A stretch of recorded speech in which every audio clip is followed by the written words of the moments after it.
parei na pergunta: quem foi Sófocles?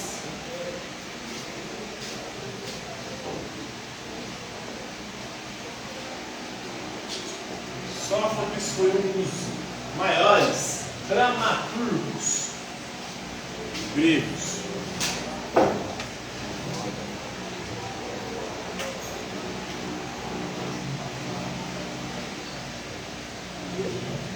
Escreveu, entre outras obras, Édipo Rei.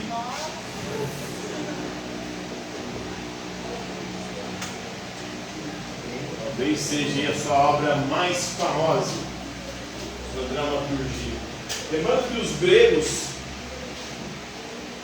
são os inventores do teatro.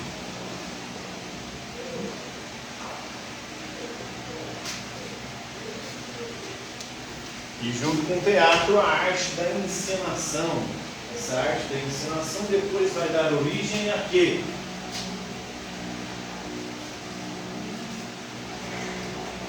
Do teatro e da encenação, nós chegamos a quê hoje em dia?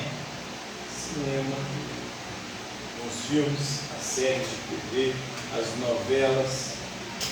Tudo isso tem origem no teatro. O teatro vem da Grécia Antiga. E um dos grandes escritores de peças teatrais gregas, os maiores dramaturgos gregos, é o Sófocles. Uma das suas principais obras é uma tragédia. A tragédia de Édipo Rei.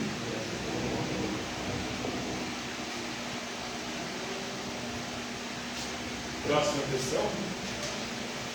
O que é tabu? O que é tabu? Na tragédia de Édipo Rei, nós temos a história de um tabu, de uma proibição,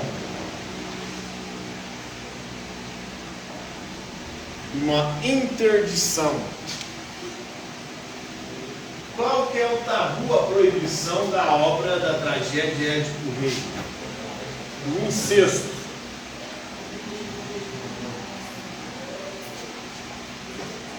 O que é o incesto? É quando você se relaciona com uma pessoa da mesma família. Se relaciona com alguém da mesma família, em especial pais e filhos, né?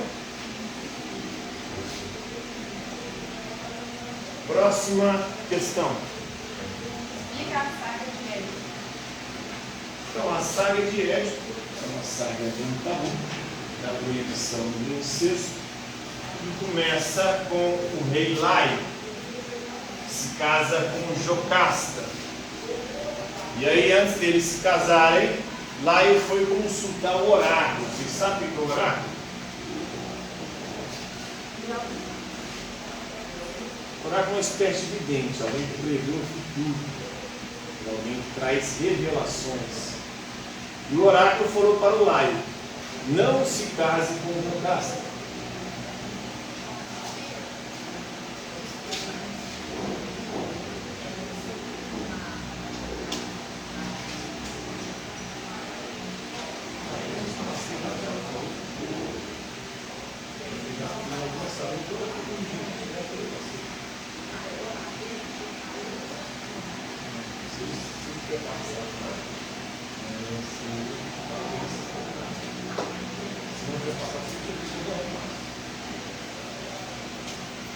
Então,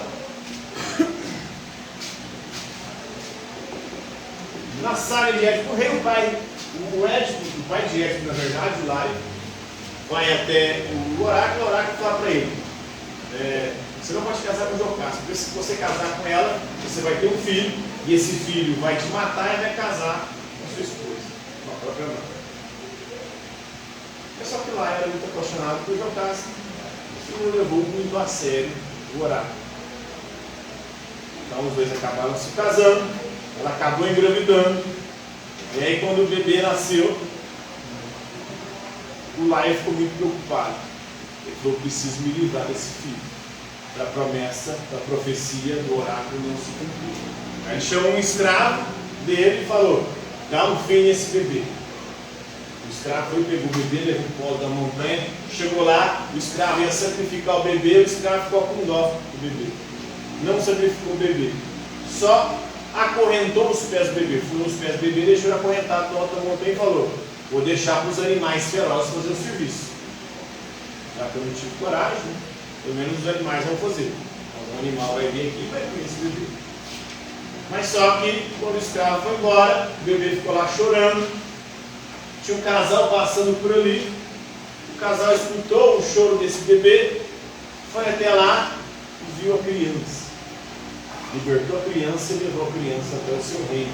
Era o rei, uma rainha de uma outra cidade. Lá em Jocasta era o rei e a rainha de Tebas. O outro rei e a rainha era o rei e a rainha de Corinto, uma outra cidade. Aí essa criança foi educada, criada como se fosse filho daquele casal, daquele rei e daquela rainha.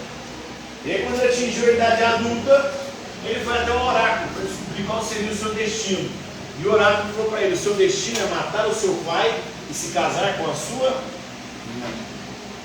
Aí ele ficou preocupado: peraí, eu não posso matar meu pai e casar com minha mãe, vou fugir daqui. Aí ele fugiu de Corinto, achando que o pai verdadeiro e a mãe verdadeira eram aqueles reis. E aí saiu andando errante pelo mundo. Nas suas andanças errantes pelo mundo, nas suas andanças errantes pelo mundo, ele acabou numa encruzilhada topando com um caboclo, e os dois se desentenderam. E desse desentendimento, ele saiu na porrada ali, ele foi e matou o cara. Sem saber, ele havia acabado de matar o próprio pai. Continuou andando errante até que ele chegou na cidade de Tebas. A cidade estava sendo assolada por uma praga, e na porta da cidade tinha um monstro chamado Esfinge. Um monstro que tinha corpo de leão, cabeça de mulher e asas. E a Esfinge lançava enigmas. Lançava enigmas, e quem não decifrava os enigmas era por ela devorado. Aí ele chegou na porta da cidade, e a Esfinge foi e lançou um enigma para ele. O que é o que é? Que durante a manhã anda com 4 patas, à tarde anda com 2 patas, e à noite anda com 3 patas. Alguém sabe o que é? Ser humano, exatamente. Édipo foi o único que conseguiu decifrar o enigma da Esfinge. Por que o ser humano? De manhã, quando é bebê, ele anda engatinhando, 4 patas. Quando é adulto, com 2 patas. Na velhice, 3 patas por causa da bengala, né? Então ele consegue decifrar o enigma da Esfinge. A Esfinge enlouquece, suicida. Não é? E aí ele, por ter decifrado o enigma, ele se torna o rei da cidade, porque a cidade estava sem rei. O rei havia desaparecido. Mas o rei que havia desaparecido era o cara que ele tinha. Ele virou rei, casa-se com a rainha.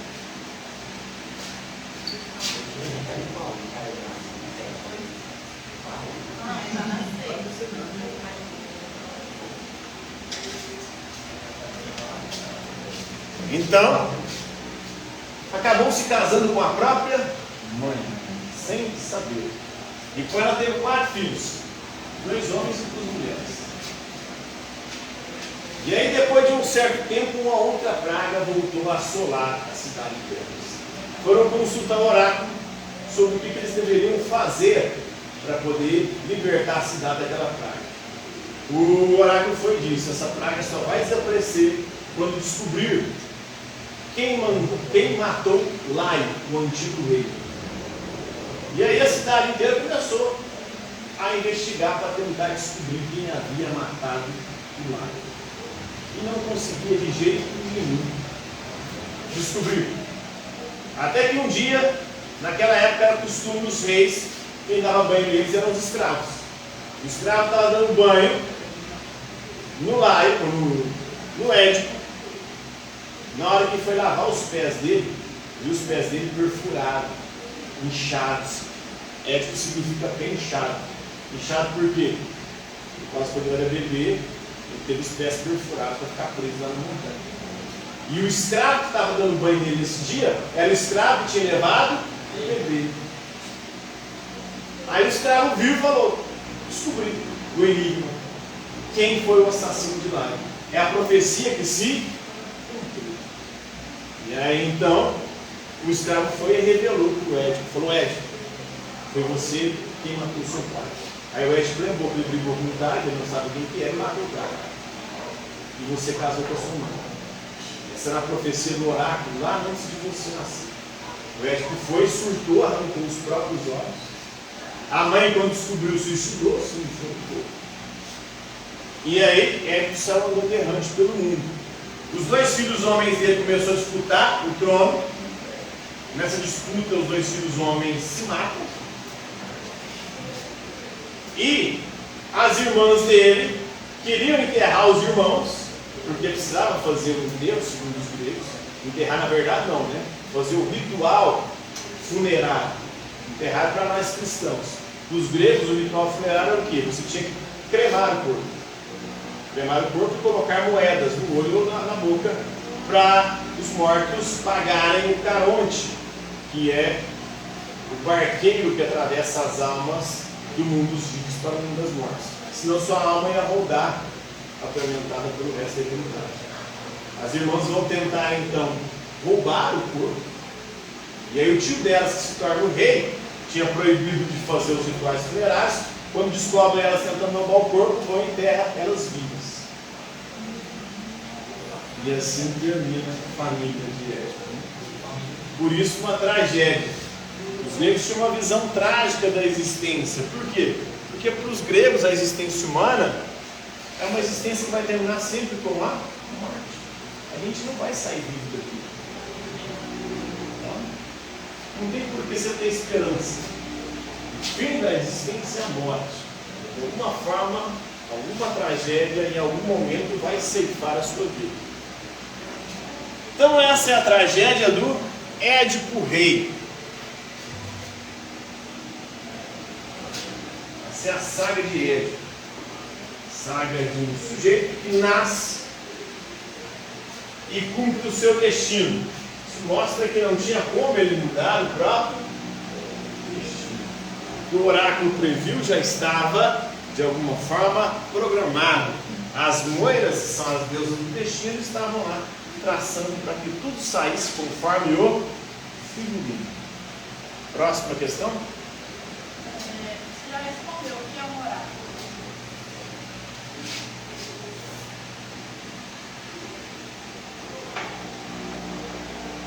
Oráculo é uma profecia. Na Grécia Antiga, oráculo era uma pessoa também, geralmente uma mulher. E oráculo era também na Grécia Antiga um templo, onde as pessoas iam para consultar a pessoa e descobrir o seu destino.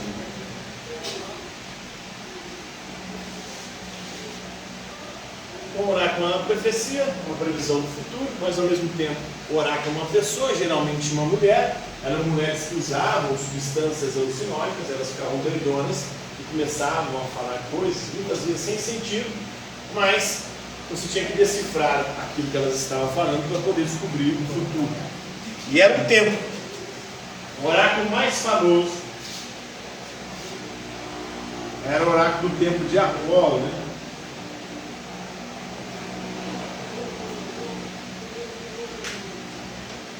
Templo de Apolo, que ficava na cidade de Delfos, na Grécia Antiga.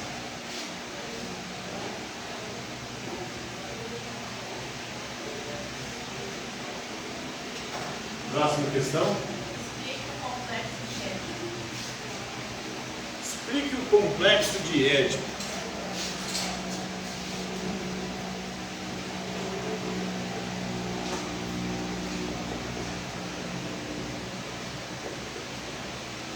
Segundo Édipo, todos nós passamos pelo complexo de Édipo. Na nossa fase dos 3 a 5 anos de idade. O que acontece nessa fase? O menino, ele sente um amor e uma atração muito grande pela mãe e um repúdio e uma hostilidade em relação ao pai.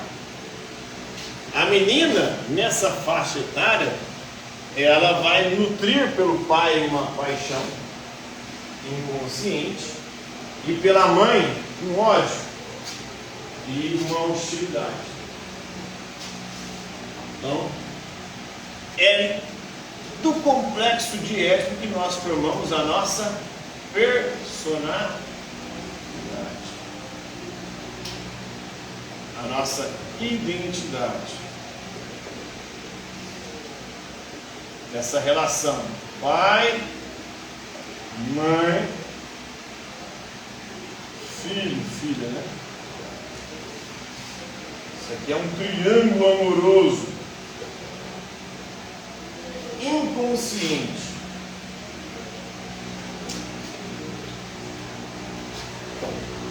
E vai determinar todos os nossos traumas, todos os nossos BOs, toda a nossa personalidade, nossa identidade. Isso aqui vai influenciar o resto da nossa vida. Por isso, quando você vai no psicólogo, no psicanalista, ele quer saber do seu passado. Vai descobrir no seu passado as suas neuroses, os seus traumas, aquilo que te fez você quem você é hoje. Você é quem você é hoje graças a essa relação entre pai, mãe e filho. Inconscientemente, o filho, por exemplo, se ele for heterossexual, ele vai buscar uma mulher que se parece com a mãe.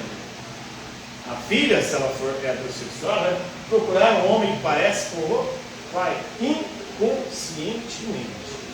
Ou de forma invertida, se for homossexual. Homossexual, aí o filho vai procurar alguém que se parece com o pai, e vai ter hostilidade com alguém que parece com a mãe. A filha vai procurar alguém que parece com a mãe e hostilidade com alguém que parece com o pai. Então é aqui que se forma a nossa personalidade, a nossa identidade, aqui que é definido tudo, segundo o Freud. É do complexo de Édipo, nesse período dos 3 a 5 anos. Nós vamos formando aí quem nós seremos. E essa relação com o pai e com a mãe, daqui a gente vai desenvolver traumas, BOs, comportamentos, neuroses, que não. Depois trazer uma série de problemas do futuro psicológicos para a gente.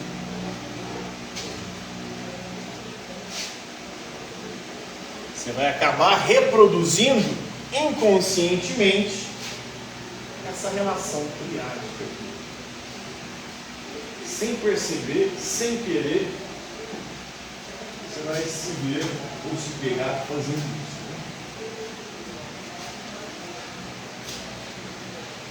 Então esse é o complexo de Édipo. Édipo inspirado na tragédia Édipo Rei, ele vai dizer que todos os seres humanos passam por isso. O filho, geralmente, sente uma atração e uma paixão pela mãe e hostilidade pelo pai. O filho geralmente briga mais com o pai. Por quê? Porque o pai é a relação ali daquela autoridade. O pai, o filho sente que o pai quer castrá-lo, enquanto o filho quer pegar. Então sente um ciúme ali dessa relação, né? A mesma coisa a menina, né? Ela vai ter uma atração pelo pai e uma relação mais tensa e conflituosa com a mãe. Porque se identifica com a mãe não só com a identidade da mãe, mas com os desejos da mãe pelo pai, né? E por isso ela vai sentir uma rivalidade pela mãe e uma atração pelo pai. Próxima questão. Tem uma pergunta. O que significa a palavra Complexo, né? Complexo é um conjunto de características psicológicas no caso de Freud, né? Conjunto de características, né? Nesse caso aqui, características o quê? Psicológicas.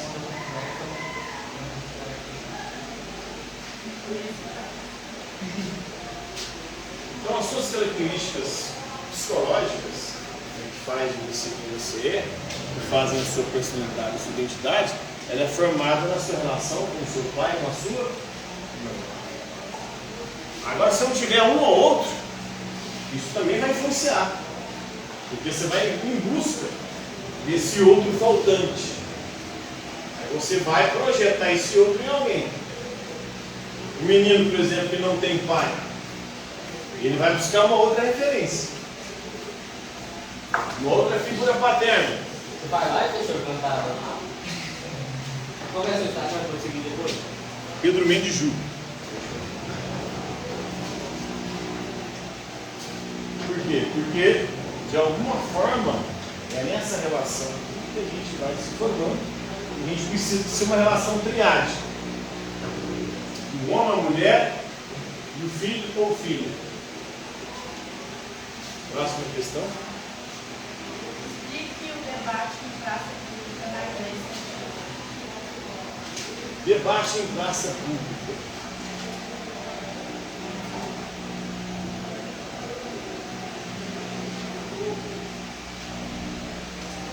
Então, os gregos, eles desenvolveram algo que foi fundamental para o surgimento da filosofia, que é o debate na ágora. A ágora é a praça pública.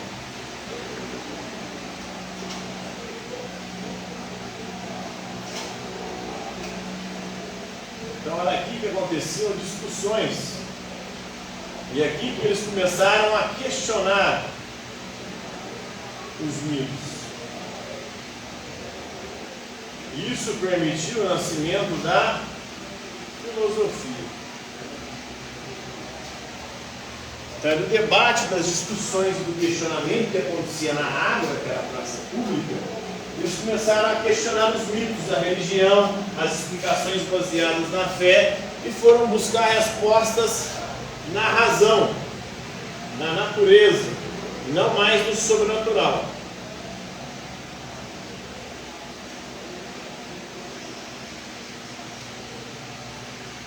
Os gregos inventaram esse espaço de discussão. A praça deles lá é diferente da nossa praça hoje em dia. O que o povo vai fazer na praça hoje em dia? Uma maconha, né? Alguns vão lá fazer atividade física. Mas enquanto Também, né? A galera gosta de dar um para justamente viajar na maionese. Então, não sei se eu tô cabendo melhor. Não sei se fala. Mente aberta, né? Somente abre. Mente aberta, mas tem que tomar muito cuidado com a mente quando ela se abre com a maconha, né? Porque o cérebro pode aproveitar a oportunidade que ela está aberta e vazar, né? É novo, por isso não tem coragem, né? Porque você vai ficando lesado com o tempo. Ao mesmo tempo que a maconha é interessante em alguns aspectos, que faz você viajar, ela abre sua mente, com o tempo ela vai lesando, né? Vai deixando lesado. Depende de pessoa, né? Tem gente que fuma um fica torrado, né? Sim, ela tem esse poder, né? O poder de fazer com que você fique descontraído. Ela fala né? Comece a enxergar as coisas de uma forma. Depende também, né? Porque tem Depende da maconha que você está usando. tem a bad vibe, né? A bad trip. Essa da explica aí deve ser A ruim. bad trip é tensa, né? Então tudo vai depender também do seu estado de humor quando você vai fumar.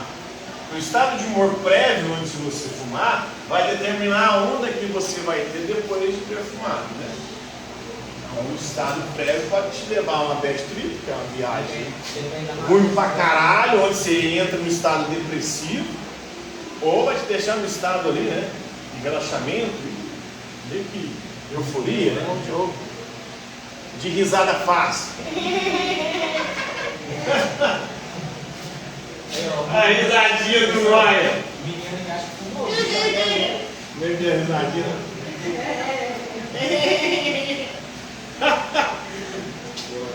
A risadinha já dá pra ver que o Noia está começando a ficar lesado, né? Está começando a afetar, inclusive, a velocidade das reações dele. Ficando mais lento, mais devagar. Isso é as drogas de forma geral, né? O próprio álcool também tem efeito similar. No começo, né? Ou uma dose pequena, o álcool te deixa eufórico. Professor, mas qual que é a pior? Tá mais uma aula do lado da maconha ou o álcool, né?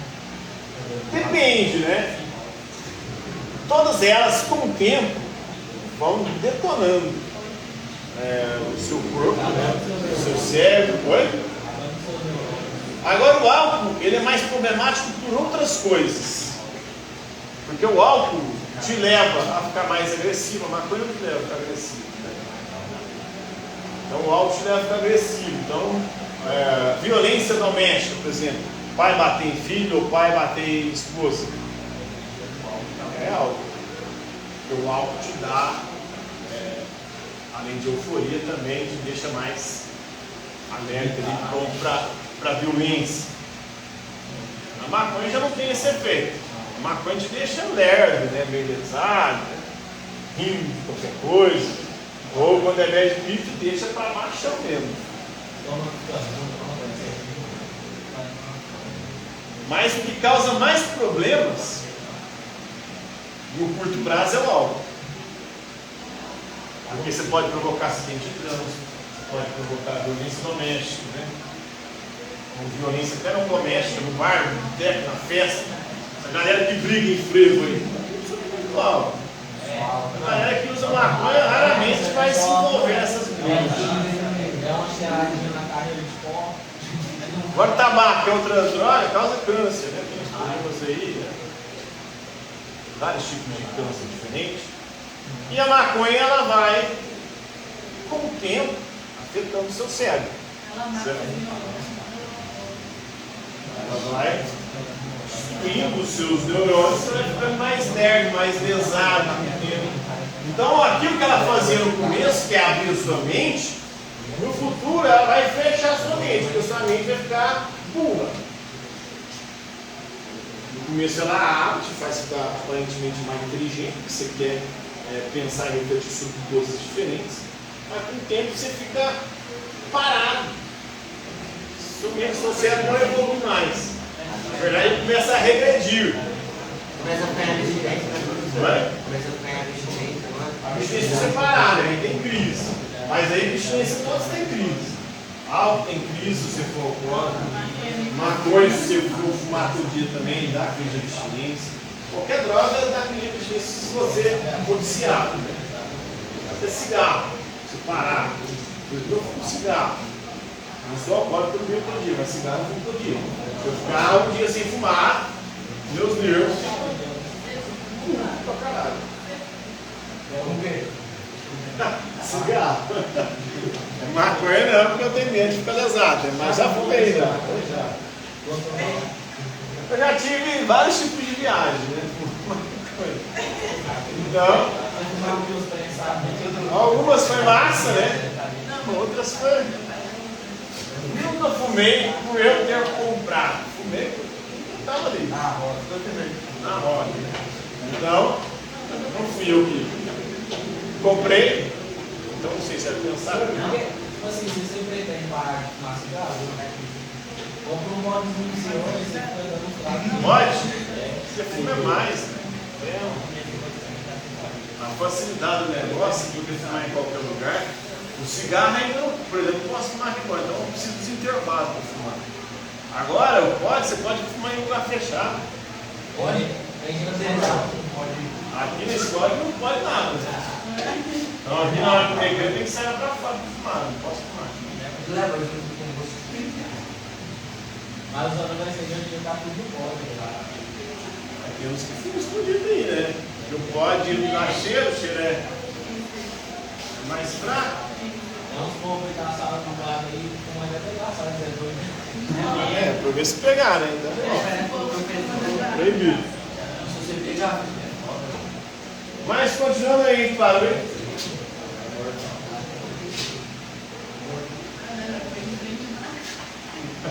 Já viajamos lá, né? Estava lá na Grécia Antiga, foi parar na maconha aqui. Qual que é a onda de cigarro? A onda? Não é a onda. Tipo assim, Nem não, né? É No só começo da onda, né? Quando você aprende a fumar, você fica tonto. Tipo, quando você... pressão baixa, né? Igual pode. Então aí quando você aprende a tragar, você fica tontinho. A sensação é massa no começo. Hoje, como eu fumo muito, eu nem sinto mais isso. É só por. Agora é por vício. A sensação não é, né? mas nenhuma das que eu tinha no começo. Você vai perdendo isso, né? E vai afetando. Meu fogo já não é o mesmo, né? Não tem nenhuma disposição para o cigarro, vai detonando seus pulmões. O coração também, né? Porque aí vai entupindo a nicotina, ela vai ficando parando nas veias, vai entupindo seu coração. A chance de ter infarto é maior, ter câncer é maior, seu fôlego vai acabando.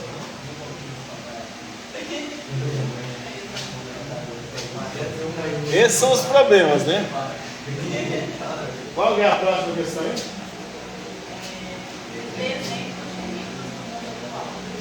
Mitos do mundo atual. Esse é individual, particular, né? De vocês aí.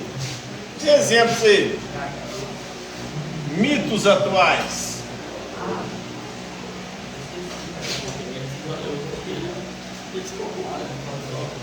É?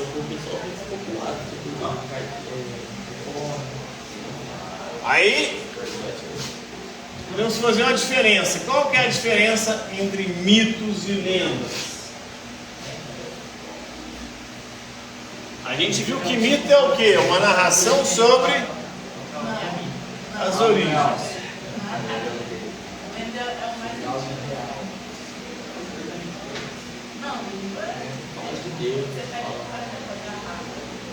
Os mitos envolvem deuses.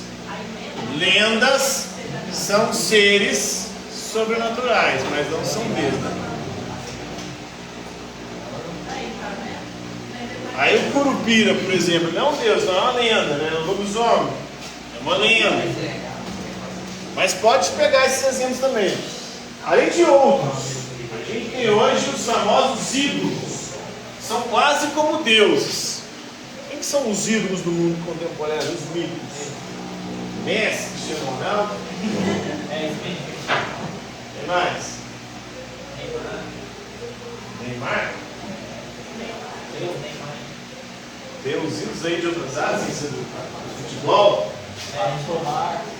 Domingo, Peyton Manning não, o Mahomes ganhou o Super Bowl no americano, viu? Mahomes é um mito, né? É uma lenda. Então são mitos do mundo moderno. Tem os astros do cinema, séries, tem gente que gosta de séries aí. Hoje está na moda os doramas. E eu não sei como que a galera consegue assistir o dorama e distinguir os personagens. Tem uma dificuldade muito grande de diferenciar asiáticos, especialmente chineses, coreanos e japoneses. Eu não sei nem a diferença certa e específica de chinês, coreano e japonês. Para mim é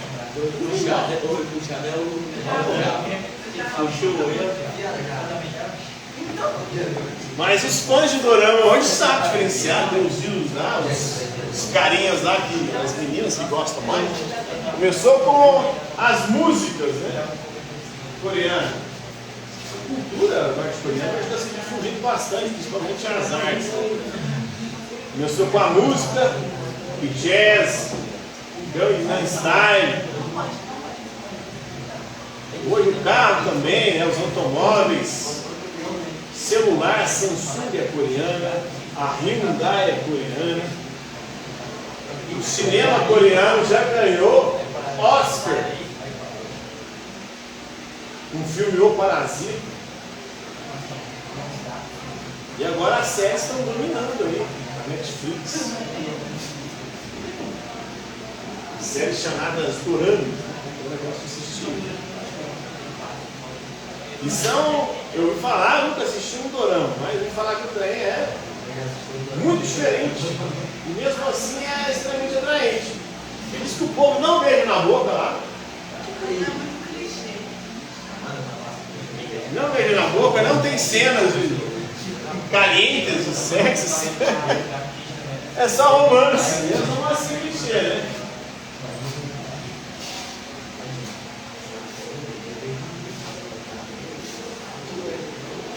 Essa era a última questão? Então, por hoje é isso aí, galera.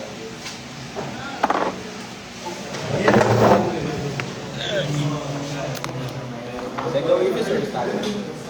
Oi? Seguiu aí? Segue o professor da internet.